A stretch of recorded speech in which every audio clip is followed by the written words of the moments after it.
equipos de trabajo en toda su cadena de valor se adoptan decisiones y acciones que afectan a los derechos humanos, laborales, ambientales, tanto en el norte como en el sur global. Y por ello acompañamos y generamos procesos que ponen esta cuestión sobre la mesa. Hem d'articular mecanismes multinivell per a que la nostra acció sindical i l'acció ambiental i l'acció veïnal tinga l'eficàcia que volem. Comencem pensant global, actuant local.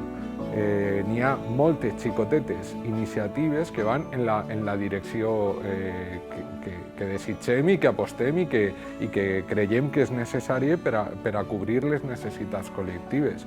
Per a mantenir aquesta sostenibilitat jo aniria més lluny i parlaria d'una regeneració.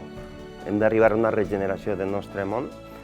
És necessària aquesta consciència, és tindre consciència de tot allò que fem i de les conseqüències socials i ambientals que té tot allò que fem. Hi ha un problema fundamental i és que les empreses d'economia sostenible, així com d'economia social, tenen un problema de finançació. L'administració en principi juga un paper demostrador i tractor. Tu no pots demandar a la ciutadania que s'impliqui en un projecte si tu no vas davant espentant i donant exemple. És primordial que nosaltres contactem la ciutadania i li fem arribar el missatge per a que s'impliquen i actuen de manera activa.